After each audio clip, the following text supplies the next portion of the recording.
개장 전 점검하고 가야 할 전략 알려드립니다. 오늘 더 커넥트 머니 박철순 이사와 함께합니다. 이사님 안녕하세요. 네, 안녕하세요. 네, 먼저 오늘장 사전 포석 키워드부터 빠르게 만나보겠습니다. 오늘장 키워드 함께 확인해 보시죠. 네, 트럼프 당선 수혜 섹터 및 탑픽이라고 남겨주셨습니다. 오늘은 수혜 섹터별로 다양하게 파헤쳐 보려고 하는데요.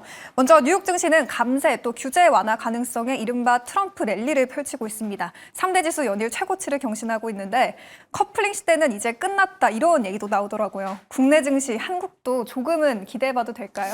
네, 일단은 트럼프가 이제 기업들이 좀 편하게 일할 수 있도록 세금을 좀 감면해주는 모습들이 나오고 있는 상황이고, 거기다 추가적으로 어제 이제 FOMC에서 연준이 이제 금리 인하를 했잖아요. 그러다 보니까 국채금리라든지 환율 같은 것들이 조금 안정화가 됐죠. 그래서 미국 증시도 랠리가 지속이 됐고, 국내 증시는 어제 조금 약간 혼조세를 보였지만 일단은 불안전한 요소들이 어제 조금 일부 해소가 됐기 때문에 기술주를 중심으로 좀 반등이 좀 예상이 됩니다. 특히나 이제 어제 이제 제약바이오가 많이 좀 밀렸었거든요. 근데 이제 금리가 일단은 내려가고 환율이 좀 안정화가 됐기 때문에 일단 오늘 제약바이오에 한번 반등을 좀 기대를 개인적으로는 해보고 있는 상황입니다. 네, 오늘 전망 짚어봤고요. 먼저 트럼프 수혜주로 알려진 원전주부터 살펴보려고 합니다. 워낙 대표적인 수혜주인 만큼 요즘 강세를 보이고 있는데 원전주 앞으로 어떻게 될까요? 네, 원전주는 사실 너무나도 기대 요소들이 많죠. 일단은 트럼프 당선자가 지금 공약으로 내세웠던 게 바로 원전 확대였고요. 일단 지금 전체적으로 지금 글로벌 빅테크들이 데이터 센터를 운영하면서 엄청난 전력을 필요로 하기 때문에 전력을 안정적으로 공급받기 위해서 지금 소형 모듈 원전이라든지 기타 원전 기업들과 협력 관계를 계속 유지를 해나가고 있는 상황입니다. 신규 계약들도 체결을 하고 있는 상태죠. 그러다 보니까 원전 생태계는 계속적으로 커질 수밖에 없다라고 보고 있고요. 신규 원전 건설이 계속 지속이 되게 되면 역시나 국내 원전 기술을 갖고 있는 회사들 같은 경우는 낙수 효과를 볼 수 있는 상황이다라고 보시면 될 것 같고, 추가적으로 사실 지금 우리나라가 체코 원전 수주 관련된 기대감이 있잖아요. 최근에 리스크가 있었지만 이 리스크 요인들이 해소가 된 그런 상태이기 때문에 일단은 뭐 체코 내년에 이제 3월달에 본 계약 때까지 탄력을 좀 더 받을 수 있는 부분들이 분명히 있습니다. 워낙 또 큰 조단위의 계약이기 때문에 이 또한 국내 기업에 있는 원전 기업들에게 굉장히 좋고요. 개인적으로 뭐 다 좋습니다. 체코 원전 관련된 뭐 두산 에너빌리티 주기기를 만들고 있는 회사고요. 뭐 한전 KPS라든지 한전 기술 이 컨소시엄에 포함되어 있는 기업들은 다 좋게 보고 있는 거고요. 추가적으로는 우진엔텍도 이번 주에도 몇 번 언급드렸었거든요. 상당히 지금 좋은 흐름들 이어지고 있는데 정비 쪽 사업에서 국내에서 원전 4개 정도를 운영을 하고 있는 상황입니다. 추가적인 원전 확대와 더불어서 낙수 효과를 볼 수 있기 때문에 우진 혜택도 보시면 좋을 것 같고, 최근에 흐름 굉장히 좋고 관심도가 높은 BHI 같은 경우는 미국 최대 SMR 기업이죠. 뉴스케일 파워와 협력 관계에 있는 벤더기 때문에 이 기업까지 한번 눈여겨보시면 좋을 것 같습니다. 네, 원전주 탑픽 기업까지 알아봤고요. 다음 섹터는 전력기기입니다. 전력기기주 오늘장에서 흐름 어떨까요? 네, 전력기기가 뭐 최근에 가장 또 안정적이면서 주가 상승률이 가장 컸던 섹터였습니다.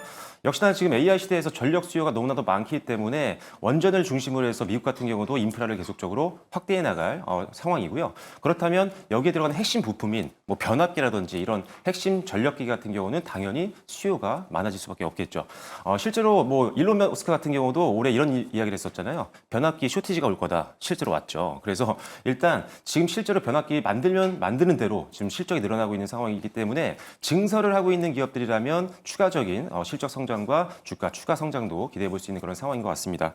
그래서 관심 있는 종목들은 뭐 많습니다. 너무 많지만 일단은 효성중공업 같은 경우는 유럽 쪽에서 조단위 매출을 올해 달성을 했기 때문에 기대감이 좀 크고요. 그다음에 재룡전기 같은 경우는 변압기 매출이 거의 100%에 육박을 하기 때문에, 그리고 주가도 기술적으로 부담이 없기 때문에 한번 보시면 좋을 것 같고, 산일전기 같은 경우도 GE라든지 아니면 지멘스와 같은 안정적인 글로벌 고객사를 확보했기 때문에 이런 기업들 한번 주목해 보시면 좋을 것 같습니다. 네, 전력기기 탑픽은 재룡전기와 산일전기 그리고 효성중공업 제시해 주셨습니다. 주시해 보시고요. 다음 섹터는 조선주인데요. 어제 트럼프 전화 한 통에 조선주 급등하는 모습 보였습니다. 전망 어떨까요? 네, 일단은 트럼프가 뭐 공약을 내세웠던 것 중에 하나가 이제 화석 에너지를 다시 부활시키겠다 이런 공약들을 했었기 때문에 당선이 된 이후에 다시 한번 이 화석 연료에 대한 관심도, 그리고 특히나 미국 같은 경우나 LPG나 LNG 같은 것들을 많이 수출하고 수입하는 기업이거든요. 나라거든요. 그러다 보니까 많이 수출하려면 배가 필요하겠죠. 그래서 LNG 선에 대한 수요가 당연히 늘어날 수밖에 없고, 그렇다면 전 세계에서 가장 높은 수준의 기술력을 갖고 있는 우리나라 조선소 같은 경우는 낙수 효과를 볼 수 있다. 거기에 앞서 말씀해 주신 것처럼 전화까지 주셨고, 그다음에 추가적으로 지금 해운사죠. 어떻게 보면 배를 많이 사는 가장 큰 고객사인데 해운사 같은 경우도 지금 조 단위의 투자를 계속 하고 있는 상황이기 때문에 전방산업 업황도 굉장히 좋습니다. 그래서 트럼프 수혜도 되고 전방산업 업황도 좋기 때문에 주목을 계속적으로 해야 될 것 같고요. 현재 기준으로는 가장 마진율이 내년에 많이 늘 걸로 보고 있는 현대미포 이번 주에도 언급을 드렸었는데 이 종목 좋게 보고 있고요. 아직도. 그다음에 이제 세진중공업 같은 경우는 기자재 관련된 종목군들 중에는 일단은 주가가 좀 부담이 없는 선이기 때문에 기자재 관련된 종목으로 탑픽으로 말씀을 드리도록 하겠습니다. 네, 조선주 전망 알아봤습니다. 그럼 이어서 이제 트럼프 수혜 섹터로 이게 빠질 수 없는데요. 방산주입니다. 요즘 좋은 흐름을 보이고 있어요. 방산주 앞으로 어떻게 흘러갈까요? 네, 일단은 미국 같은 경우가 지금 동맹국 쪽에다가 이제 지원을 좀 줄이겠다라고 하고 있는 상황이잖아요. 트럼프가 얘기를 했던 부분인데 당선이 됐기 때문에 이 부분이 뭐 진행될 확률은 높다라고 보고 있고요. 그렇다면 이 동맹국 안에 들어있던 각국 같은 경우는 계속적으로 이제 군비를 더 늘릴 수밖에 없는 그런 상황이 됩니다. 그러면 지금 전 세계에 지금 많은 방산 제품들을 납품하고 있는 국내 기업들은 낙수 효과를 볼 수 있는 그런 상황이라고 보여지고요. 실제로 이 나토 국가에 지금 납품을 하고 있는 무기들이 많기 때문에 추가적인 고객 국가들도 늘어날 것으로 보고 있는 상황입니다. 거기다 이제 지정학적 리스크가 계속되고 있는 상황이기 때문에 이 또한 상당히 우호적인 환경이라고 보여지고요. 폴란드 계약이 굉장히 컸었는데 2차 계약과 더불어서 그다음에 루마니아 계약들도 아직 남아있는 상황이기 때문에 기존 수주 계약에 대한 기대감 플러스 트럼프 당선에 대한 수혜주까지 상당히 우호적인 환경으로 계속적으로 지켜봐야 되는 게 방산이다라고 말씀드리겠고요. 뭐 많은 종목들이 있습니다. 방산 대형주 같은 경우는 대부분 다 관심이 필요하다라고 보고 있고요. 추가적으로 중소형주 단에서는 인비드 시스템을 납품하고 있는 코츠 테크놀로지가 대부분의 대형주에게 납품을 지금 하고 있는 상황이거든요. 그래서 K2전차라든지 이런 것들이 납품이 이제 된다, 뭐 수출 소식이 들린다. 그러면 코츠 테크놀로지도 같이 수익이 늘어나겠구나라고 쉽게 이해를 하시면 될 것 같습니다. 그래서 중소형주 단에서는 코츠 테크놀로지를 말씀드리도록 하겠습니다.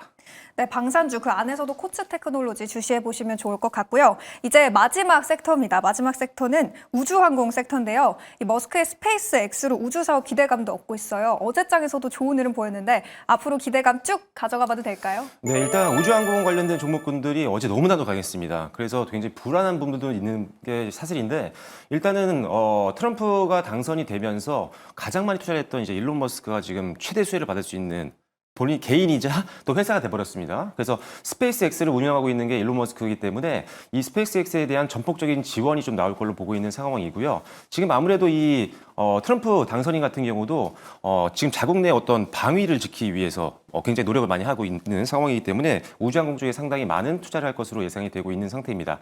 다만 문제가 뭐냐면 스페이스X와 좀 직접적인 좀 연관이 있는 기업이 아님에도 불구하고 주가가 올라가는 경우가 상당히 많았거든요. 그래서 이런 종목들 같은 경우는 조금 더 차익 매물이 빨리 나올 수 있다는 판단이기 때문에 일단 조심하셔야 됩니다. 그래서 직접적인 스페이스X와의 관계가 있는 기업들 리스트만 짧게 좀 말씀을 드려보자면 컨텍이라는 회사가 있고요. 그 다음에 우주 탐사 장비 공급 협력사인 캔코 에어로스페이스, 그다음에 AP 위성, 그다음에 세트레가이, 그다음에 한화 시스템까지 보시면 좋을 것 같습니다. 다만 나머지 대부분의 종목들은 단기 급등과 그다음에 차익 매물로 인한 급락이 나올 수 있지만 한화 시스템 같은 경우는 사실 조선, 방산, 그다음에 한국 우주까지 요 세 개 사업을 다 하고 있는 회사고 주가가 상대적으로 그렇게 부담이 있는 선은 아니기 때문에 테마성이 좀 적다라는 장점이 있다라고 말씀드리겠습니다. 그래서 안정적으로 넣기에는 한화 시스템이 항공 위성 관련된 종목 중에는 탑픽이다라고 말씀을 드리도록 하겠습니다.